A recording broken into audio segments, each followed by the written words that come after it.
Walk through the Cedar Riverside neighborhood and you'll see what I mean.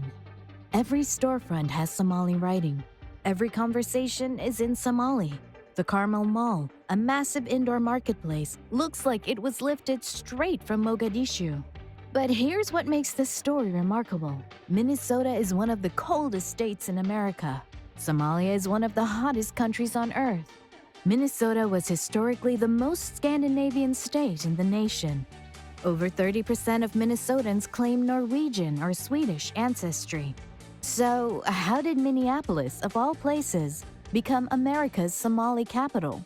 This is that story. To understand why Somalis came to Minneapolis, you first need to understand why they left Somalia. January 26, 1991. Somalia's military dictator Siad Barre fled the capital of Mogadishu. His government collapsed overnight. What followed was chaos. Armed clan militias fought for control. There was no police force, no functioning hospitals, no schools, no government at all. By the end of 1991, over 300,000 Somalis had fled to refugee camps in Kenya and Ethiopia. The United Nations called it one of the worst humanitarian crises of the decade. In 1992, President George H.W. Bush authorized Operation Restore Hope, a U.S. military intervention to deliver food aid and restore order. American soldiers landed in Mogadishu. The mission eventually failed, culminating in the 1993 Battle of Mogadishu, the Black Hawk Down incident. But the intervention had already set something in motion. The U.S. State Department, working with the United Nations, began accepting Somali refugees for resettlement in America. And when they asked which states could handle the influx, Minnesota stepped forward. Minnesota had something most states didn't experience. In the 1970s and 1980s, Minnesota had resettled tens of thousands of Southeast Asian refugees, Hmong, Vietnamese, Cambodian. Organizations like Lutheran Social Service of Minnesota, Catholic Charities, and World Relief had built an entire infrastructure for refugee resettlement. They had volunteer networks, they had housing programs, they had job placement services, they had federal funding.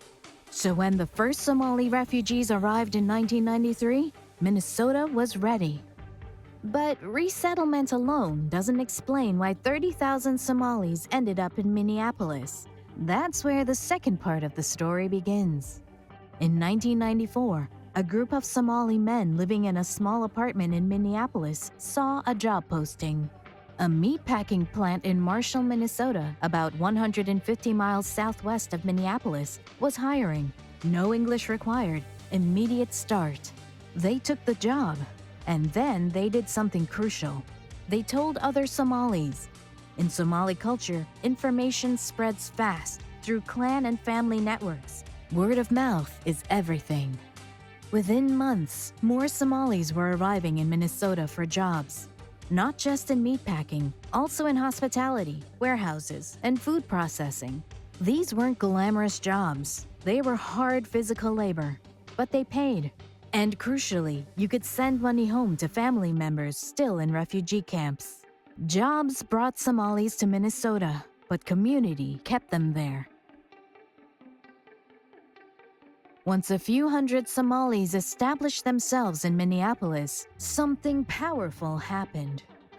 Chain migration. Here's how it works. A Somali refugee gets resettled in Minneapolis. He finds a job. He gets an apartment. He becomes a legal permanent resident. Now, under U.S. immigration law, he can sponsor his immediate family, wife, children, parents, to join him. Those family members arrive. They also find jobs. They also become legal residents. And they sponsor their family members. Within a decade, one person becomes 50. But it wasn't just direct family sponsorship. Something called secondary migration was even more powerful. Somali refugees who had been initially resettled in other states, California, Texas, Ohio, Georgia, heard about Minneapolis and moved there. Why? Because by the late 1990s, Minneapolis had something no other American city had: a critical mass of Somali community. If you spoke Somali, you could find a job through someone who spoke Somali. If you needed childcare, there were Somali daycare centers.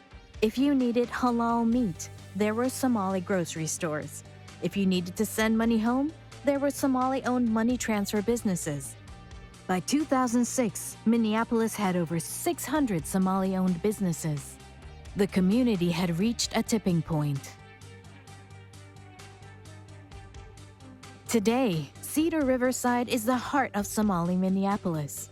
The neighborhood sits just south of downtown along the Mississippi River. In the 1970s, it was a Scandinavian working-class neighborhood. Bars, diners, Catholic churches. By 2010, it had transformed. The Carmel Mall opened in 2005. A 4-story open-air Somali marketplace, over 100 vendors. Restaurants, clothing stores, gold jewelry shops, money transfer offices. It's the largest Somali mall outside of East Africa. Down the street, halal markets replaced corner stores. Mosques opened where bars once stood. And the political landscape shifted too. In 2016, Ilhan Omar, a Somali refugee who arrived in Minneapolis as a teenager, was elected to the Minnesota House of Representatives. In 2018, she became the first Somali American elected to the U.S. Congress. Today, Somali Americans serve on Minneapolis City Council, school boards, and state legislature. If this story sounds familiar, it should. This is the exact pattern that played out with Irish immigrants in Boston in the 1840s, Italian immigrants in New York in the 1900s, Jewish immigrants in New York in the 1920s, Cuban refugees in Miami in the 1960s, Vietnamese refugees in California in the 1970s. And just like those communities, the Somali community is following the same integration path. According to the most recent census, 87% of foreign-born Somalis in Minnesota are now naturalized U.S. citizens, and 58% of Somalis in Minnesota were born in the United States. This is a second-generation community now, American kids with American accents who happen to have Somali parents. Just like the Italians, just like the Irish, just like every immigrant wave before them. So how did Minneapolis become America's Somali capital?